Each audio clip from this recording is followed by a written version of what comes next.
नमस्कार स्टूडेंट्स। आज हम retail management skill classes by AKM में एक नई सीरीज़ जो हमने स्टार्ट की थी क्वालिफिकेशन पैक ट्रेनर्स के बारे में, उसमें हम national occupational standard plan and organise for facilitation of a training programme first national occupational standards करने जा रहे हैं। इस सीरीज़ में हम बेसिकली क्या डिस्कस करेंगे कि ट्रेनिंग को कैसे डिलीवर किया जाता है, किसी भी तरह की ट्रेनिंग को कैसे डिलीवर किया जाता है। सो अगर आपको मेरी ये वीडियो पसंद आए तो प्लीज़ मेरे channel retail management skill classes by AKM को लाइक, शेयर, कमेंट और सब्सक्राइब करें। सो आज हम जो national occupational standard plan and organise for facilitation of a training programme करने जा रहे हैं, वो क्वालिफिकेशन पैक ट्रेनर का फर्स्ट नॉस है। उस नॉस के अंदर डिफरेंट 3 एलिमेंट्स दिए गए हैं, जिसमें से हम element 1 interpret learning environment and delivery requirement करेंगे। इस नॉस में टोटल 3 एलिमेंट्स हैं। द फर्स्ट वन इज़ जो मैंने बताया अभी भी, interpret learning environment and delivery requirement. Element 2 is modify session plan and resources for delivery. Element 3 is organise training environment.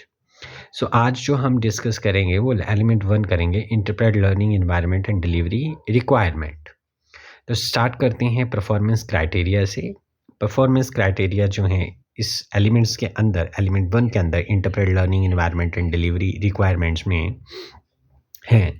PC1 is assess, read and interpret the training documentations to determine delivery requirement from authorized source. Training documentations include trainer's guide, occupational standard to be achieved, curriculum, training schedule.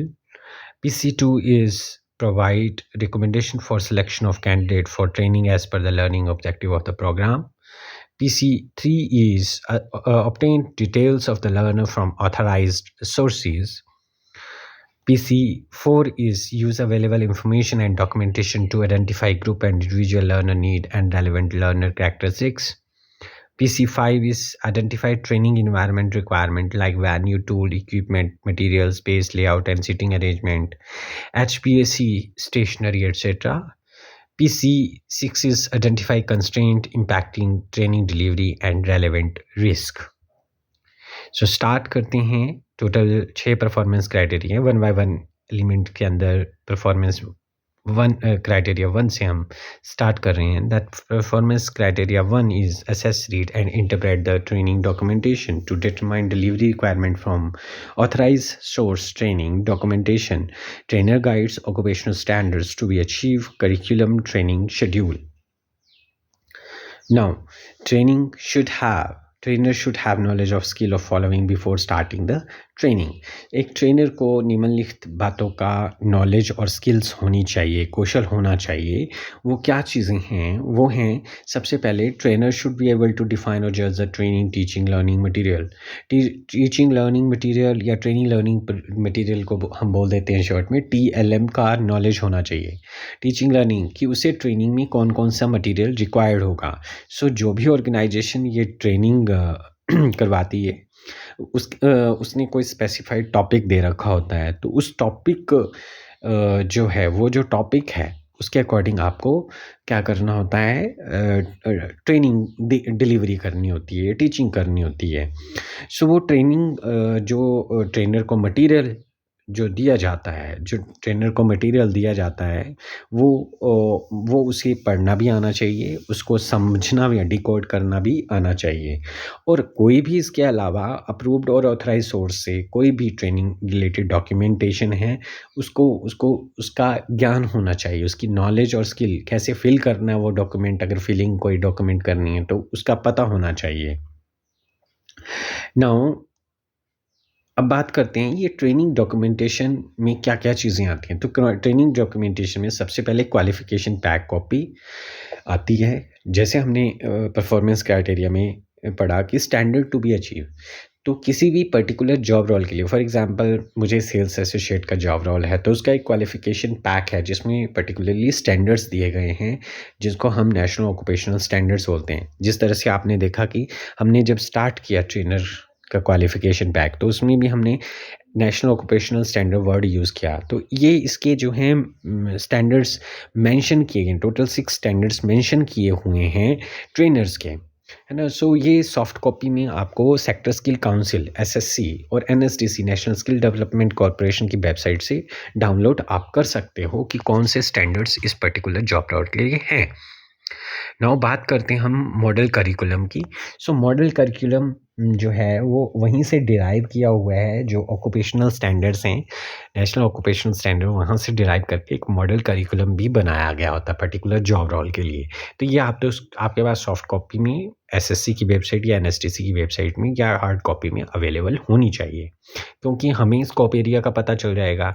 Now participant handbook जो trainees हैं उनके लिए एक study manual जो है तैयार किया जाता है, ताकि वो जो है in the absence of trainer और ट्रेनिंग उसको रीड करें, उसको समझने की कोशिश करें।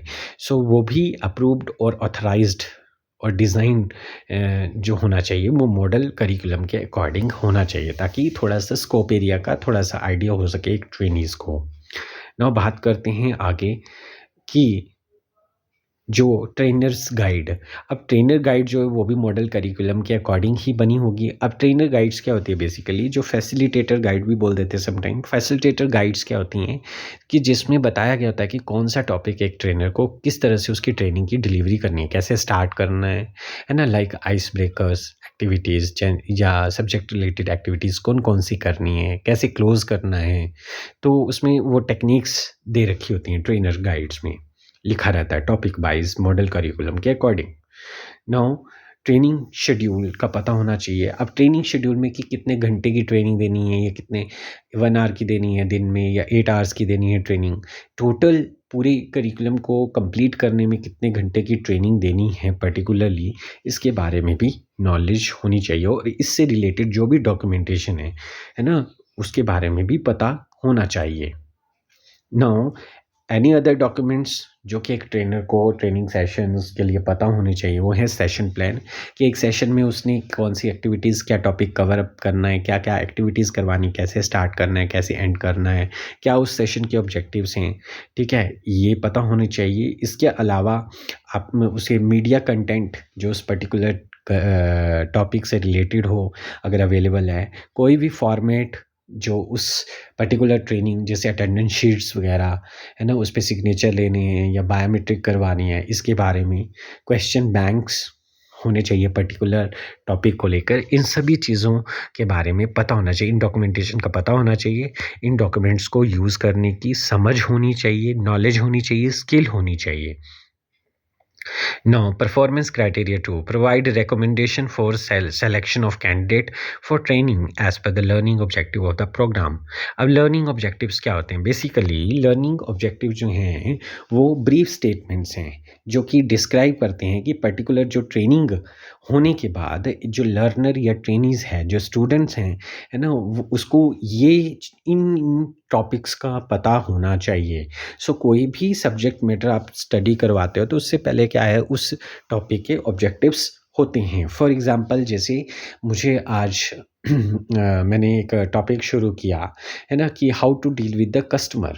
तो how to deal with customer जब मैं ये टॉपिक पढ़ाऊँगा तो उस टॉपिक के कुछ सर्टेन ऑब्जेक्टिव्स रहेंगे कि after completion of how to deal with the customer एक टॉपिक है, तो ये पर्टिकुलर ऑब्जेक्टिव जो है स्टूडेंट्स को पता होंगे, like who is my customer, ठीक है, कि उसको पता होना चाहिए। लास्ट में ऑब्जेक्टिव है to know about the customer. So to know about the customer is an objective of this particular topic. Every job role has some specific requirement होती हैं जो कि मॉडल करिकुलम में भी दी गई होती हैं। सो उस पर्टिकुलर रिक्वायरमेंट्स में जो भी टॉपिक्स कवर होते हैं तो उनके पर्टिकुलरली लर्निंग ऑब्जेक्टिव्स रहते हैं। Then trainer will be able to recommend the candidate for training as per the learning objective. जो लर्निंग ऑब्जेक्टिव है उसके अनुसार ही एक ट्रेनर जो है एक ट्रेनीज को रिकमेंड करता है पर्टिकुलर जॉब रोल के लिए। ठीक है, फॉर एग्जाम्पल मुझे अगर स्टिचिंग की जॉब के लिए पर्सन चाहिए तो मुझे उसकी आईसाइट बिल्कुल ठीक चाहिए, है ना, मुझे उसके दोनों हाथ काम करने वाले चाहिए। यही नहीं, है ना, मुझे जो है उसका थोड़ा-सा आईक्यू भी टेस्ट करना है कि उसे मैथमेटिकल टर्म्स जैसे इंच, सेंटीमीटर्स, इन चीज़ों का पता हो, है ना? तो ये इन चीज़ों को ध्यान में रखते हुए, लर्निंग ऑब्जेक्टिव्स को ध्यान में रखते हुए कैंडिडेट को सेलेक्ट किए जाते हैं ट्रेनिंग के लिए। एक ट्रेनर ही ये काम कर सकता है ना, कि उसे क्या किस तरह का कैंडिडेट एक पर्टिकुलर ट्रेनिंग के लिए चाहिए। सो दीज क्राइटेरिया क्या हो सकते हैं? एज ग्रुप हो सकता है ना, देन मिनिमम क्वालिफिकेशन हो सकती है, एक्सपीरियंस हो सकता है, फिजिकल एंड मेंटल कंडीशंस और रिक्वायरमेंट्स हो सकती हैं कोई, है ना, बैकग्राउंड्स कैसा है ये हो सकता है। तो डिपेंड करता है, ये job role to job role vary करती हैं ये चीज़ें।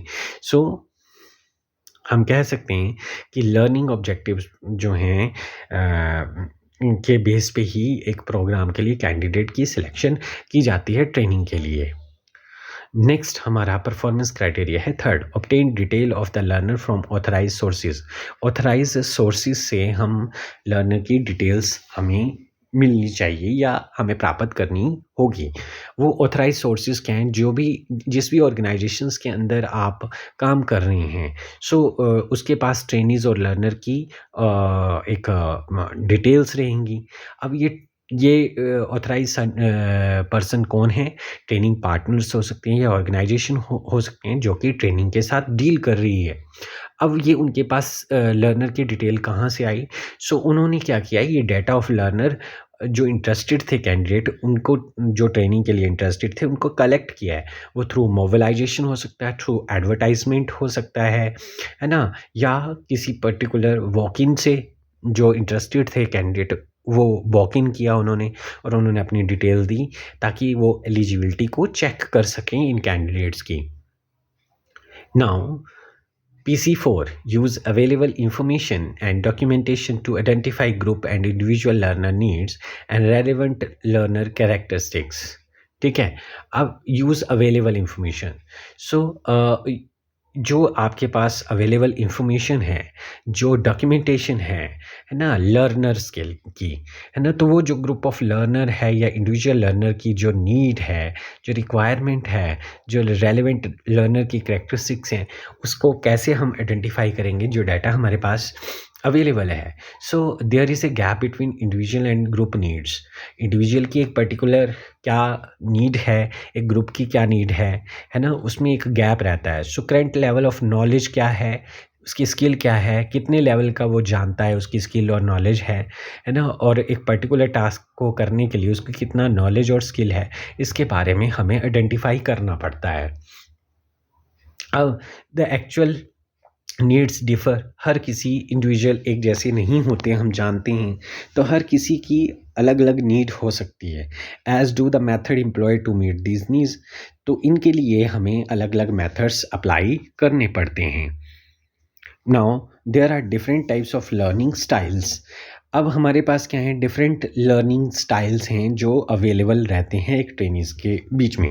वो लर्निंग स्टाइल्स हैं हमारे पास विजुअल्स, ऐसे लर्नर्स जो देखकर ही सीखते हैं, ऐसे लर्नर जो सुनकर ही समझते हैं वो ऑडिटरी कहलाते हैं, और काइनेस्थेटिक जो प्रैक्टिकल नॉलेज एस्पेक्ट्स रखते हैं, जो हमेशा प्रैक्टिकली चीज़ों को करके ही मोटर स्किल्स का यूज़ करके ही सीख सकते हैं, उनको हम काइनेस्थेटिक लर्नर्स बोलते हैं। So that is the reason जो ट्रेनिंग डिज़ाइन की जाती है वो हर एस्पेक्ट्स को ध्यान में रख के की जाती है ना। तो हम जो है जैसे video content, audio visual content चलाते हैं, PPTs चलाते हैं या कोई वीडियो चलाते हैं, तो उसमें क्या है ना, दिखाया जाता है प्रैक्टिकली वो काम करते हुए, जो ऑडिटरी है उनको सुनाई देता है और जो विजुअल हैं वो देख के सीख लेते हैं। तो इस तरह से इनकी ये अलग अलग लर्निंग स्टाइल की अलग अलग नीड्स होती हैं। Individual differences that can be found in trainings RS जो इंडिविजुअल डिफरेंसेस एक ट्रेनीज़ में मिलते हैं वो किस तरह के हो सकते हैं। सो ये इंडिविजुअल फिज़िकल डिफरेंसेस में कि हमारी फिज़िकल जो फिज़िक है उसमें डिफरेंस हो सकता है, कोई मोटा हो सकता है, कोई पतला हो सकता है, कोई हैंडीकैप्ड हो सकता है। डिफरेंस इन इंटेलिजेंसी जो IQ लेवल है उसमें डिफरेंस हो सकता है। Difference in attitude, difference in achievement, ठीक है। एटीट्यूड में डिफरेंस, कुछ पॉजिटिव एस्पेक्ट्स से काम करेंगे, कुछ जो है नेगेटिविटी वाले होंगे।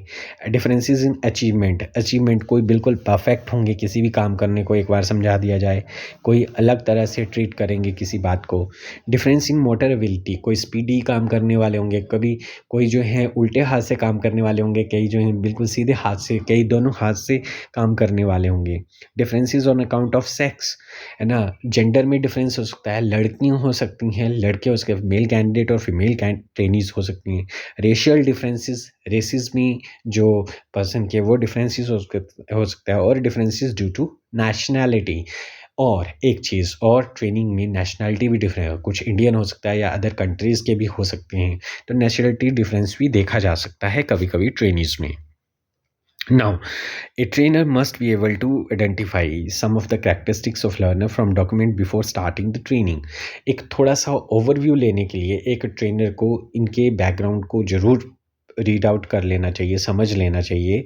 कुछ लर्निंग की करेक्टरिस्टिक्स से हमें थोड़ा आइडिया हो जाता है कि हमारा लर्नर किस तरह का होगा, तो वो आइडिया हो जाता है इन डॉक्यूमेंट से।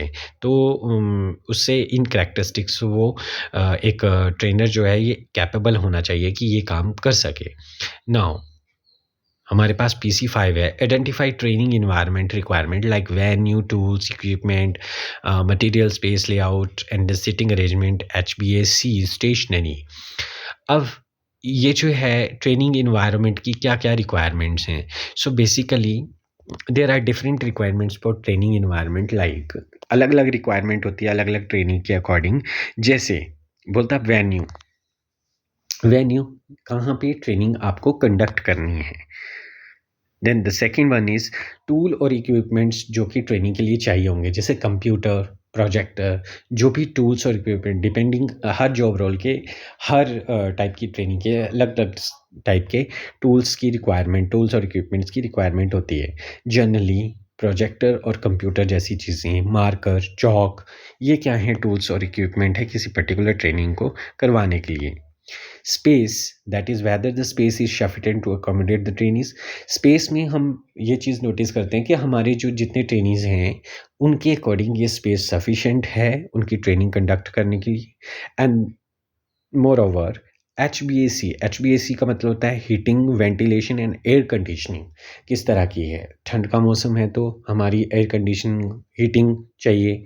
वेंटिलेशन प्रॉपर है या नहीं है क्लासरूम की, है ना। एयर कंडीशनिंग, है ना, गर्मियों के दिन में एयर कंडीशनिंग प्रॉपर है या नहीं है, ये चीज़ों की रिक्वायरमेंट रहती है।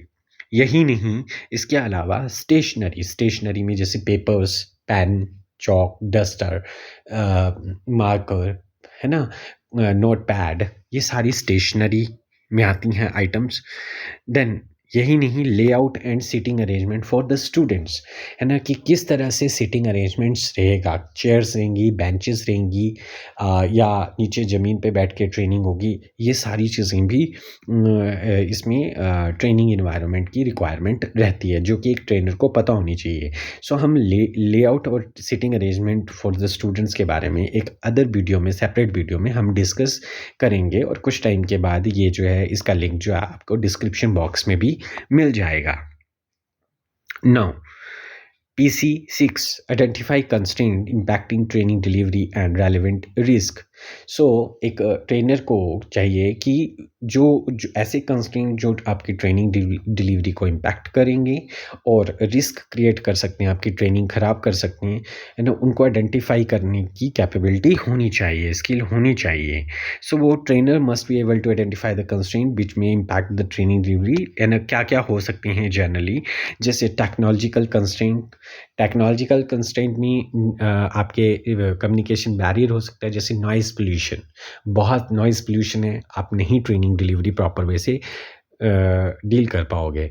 HBAC जैसे मैंने बताया, हीटिंग, वेंटिलेशन, एयर कंडीशनिंग, ये जो चीज़ें हैं, अगर प्रॉपर वे से वेंटिलेशन नहीं है ना? प्रॉपर वे से एयर कंडीशनिंग नहीं है, हीटिंग नहीं है, तो ट्रेनिंग देने में प्रॉब्लम आएगी। और टूल्स और इक्विपमेंट अगर प्रॉपर वे से वर्क नहीं कर रहे हैं या ख़राब पड़े हैं या अवेलेबल नहीं है, तो ट्रेनिंग की डिलीवरी प्रॉपर वे से नहीं होगी, तो ये कंस्ट्रेंट बन जाएगी, टेक्नोलॉजिकल कंस्ट्रेंट में आ गई है। देन इंडिविजुअल डिफरेंसेस भी हमारे जो हैं इम्पैक्ट कर सकते हैं, है ना? कि इंडिविजुअल डिफरेंसेस के बेस पे भी ये चीज़ भी समटाइम कंस्ट्रेंट बन जाती है ना? ट्रेनीज़ का मोटिवेशनल लेवल, उनका काउंसलिंग किस लेवल से हुई है, कैसे हैं वो मोटिवेटेड हैं, है ना? ये भी चीज़ें जो हैं ट्रेनिंग डिलीवरी को इम्पैक्ट करती हैं। यही नहीं, टाइम्स अवेलेबिलिटी, है ना? फॉर एग्ज़ाम्पल करिकुलम ज़्यादा है मगर टाइम अवेलेबल कम है, तो टाइम अवेलेबिलिटी भी समटाइम कंस्ट्रेंट का काम करती है। Then subject matters, subject matter कैसा है ना? टिपिकल है, समझाने में टफ़ है, प्रैक्टिकली बार-बार करवा के ही समझ आएगा। ये सारी चीज़ें जो हैं इम्पैक्ट करती हैं ट्रेनिंग डिलीवरी को। और इसमें रिस्क फैक्टर्स क्या हैं? रिस्क फैक्टर ये हैं कि लाइक प्रॉपर वे से वेंटिलेशन नहीं है, प्रॉपर वे से पानी वगैरह का अरेंजमेंट नहीं है पीने के लिए, टॉयलेट वॉशरूम का अरेंजमेंट नहीं है, तो ये क्या है? Risk factor. या कोई वायर जो यूज़ करें, इलेक्ट्रिकल पावर्स जो है वो प्रॉपर वे से नहीं है, नेकेड वायर्स हैं, तो वो रिस्क क्रिएट कर सकती हैं, चाहे अनचाहे में वो रिस्क क्रिएट कर सकती हैं। सो आज हमने जो है डिस्कस किया एलिमेंट 1 कि कैसे हम ट्रेनिंग की डिलीवरी के लिए कैसे एनवायरनमेंट क्रिएट करेंगे, क्या-क्या चीज़ों का एक ट्रेनर को पता होना चाहिए बिफोर स्टार्टिंग द ट्रेनिंग। अगर आपको मेरी ये वीडियो पसंद आई है तो प्लीज़ मेरे चैनल एकेएम जो है मेरे channel retail management skill classes by AKM को लाइक, शेयर और सब्सक्राइब करें। Thank you. अगले एलिमेंट 2 के साथ हम नेक्स्ट वीडियो में मिलेंगे।